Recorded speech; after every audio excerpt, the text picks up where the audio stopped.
Githagathago kiria kiraire kiharo-ini kia ndege kia Jomo Kenyatta thutha wa athii aria marabangite thabari ciao na Kenya Airways gwikora thabari ciao igikanjwo kuumana na mũgomo wa atwarithia a ndege no kĩo gĩthiĩte na mbere mũthenya wa Kiumia mũgomo ũyũ kĩingĩra thikũ ya kerĩ. Yesterday our flight got canceled, so we had to stay here for the day. We come here today and we were told to come here. We've been here since 6 o'clock this morning. I think because of yesterday, what they should have done is anticipated today and said this is what we need to make things work more smoothly. Oria mathaa matirukite noguo muigana wa athii uthiite na mbere kuongerereka. Kambuni ya Kenya Airways ikiuga athii 12,000 nio meyongereire ithabu-ini ria aria thabari ciao ihutitio kumana na ndege iria ikanjitwo muthenya wa Kiumia. From midnight yesterday, we've so far had 56 cancellations, flight cancellations.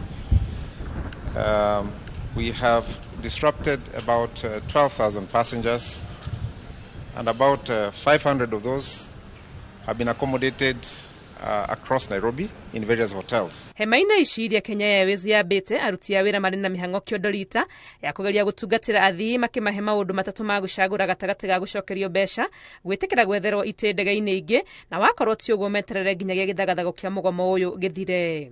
Fortunately, we were able to crew 3 flights from Nairobi, one to Addis Ababa, another one to Entebbe, and one to Mombasa. Hamwe na athii ona ndege cia mĩrigo nacio nĩ ihutĩtio na mũno iria ikuaga mboga na matunda. Kilavuka akiuga gũtirĩ mĩrigo matwarĩte nja kana makarehe bũrũri-inĩ kuma mũgomo ũyũ wambĩrĩria. On average, we carry about 150 tons of fresh produce. We also have not been able to bring into the country some pharmaceuticals from various countries, and on average that is about 20 tons per day. Ni mũgomo ũtwarĩte Kenya Airways na bũrũri wothe hathara nene. Kilavuka akiuga atĩ milioni 300 iria marathĩgĩrĩirie no gĩcunjĩ kĩmwe kĩa hathara ĩno. We would be bleeding about 300 million, but that's only revenue. If you add the amount of money that we are losing because of accommodating people, connecting people to other airlines, and so on and so forth, not to mention the reputational damage that is causing this airline, it is quite significant.